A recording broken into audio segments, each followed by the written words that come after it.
Hello friends, welcome to my channel mind cooking mind recipe. હું છું માનસી. આજે આપણે બનાવીશું કોપરા પાક.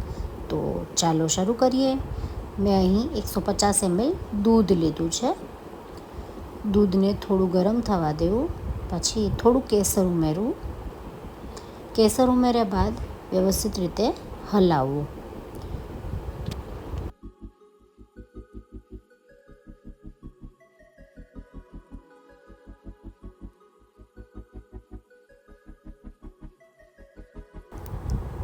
ત્યારબાદ ખાંડ 150 ગ્રામ ઉમેરવી.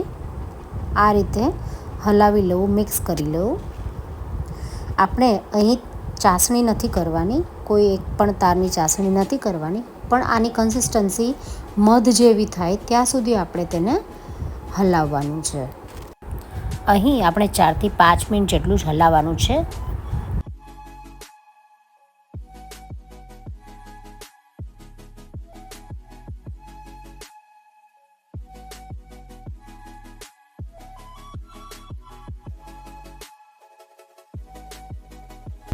હવે તમે જોઈ શકો છો કે આપણું મિશ્રણ તૈયાર છે. તમે એવું હોય ચેક કરવા માટે તાવેથા પર થોડું મિશ્રણ લઈ આંગળીની મદદથી જોશો તો મધ જેવી કન્સિસ્ટન્સી થઈ હશે, એટલે આપણું મિશ્રણ પરફેક્ટ હોય છે.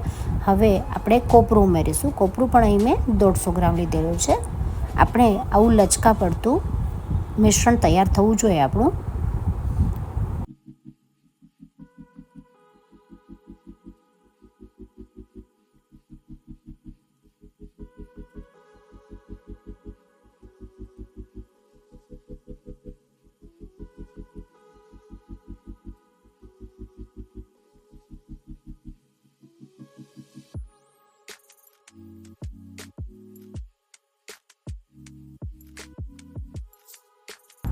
હવે આપણું મિશ્રણ તૈયાર છે. અહીં આપણે 2 ચમચી ઘી એડ કરીશું. ઘી એડ કરવાથી એકદમ સોફ્ટ રહે છે અને ટેસ્ટમાં પણ ખૂબ સારો લાગે છે. તો આ રીતે ઘી નાખી અને વ્યવસ્થિત રીતે હલાવી લેવું.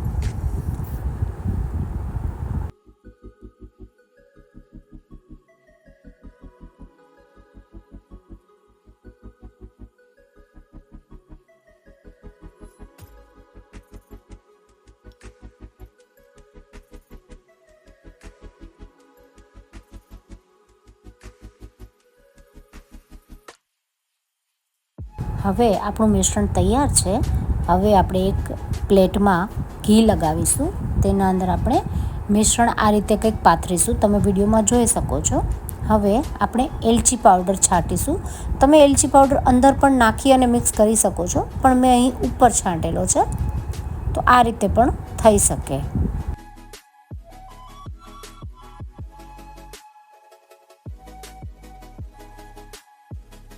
હવે આપણે સિલ્વર વર્કનો ઉપયોગ કરીશું.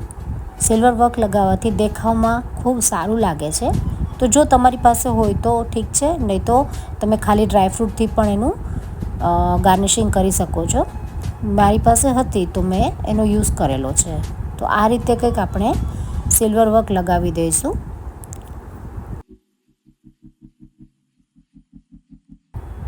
ત્યારબાદ આપણે છરીની મદદથી આ રીતે કંઈક પીસીસ કરી લઈશું. આ કોપરા પાક 2 થી 3 દિવસ સુધી ફ્રીઝમાં સાચવી શકાય છે અને 2 થી 3 દિવસ સુધી આપણે તેને ખાઈ શકીએ છીએ.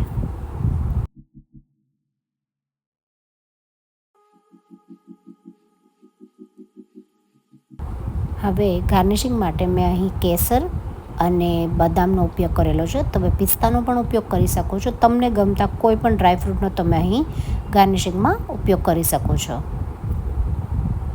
તો તૈયાર છે આપણો કોપરા પાક. રક્ષાબંધન સ્પેશિયલ આ કોપરા પાકની રેસીપી તમે પણ જરૂરથી ટ્રાય કરજો અને મને કમેન્ટ બોક્સમાં જણાવજો કે કેવી બની છે.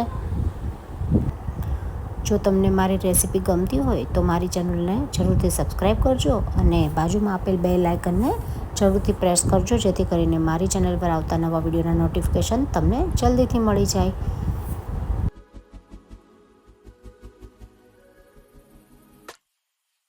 તો ચાલો ફરી મળીએ એક નવા વિડીયો સાથે. Thank you for watching.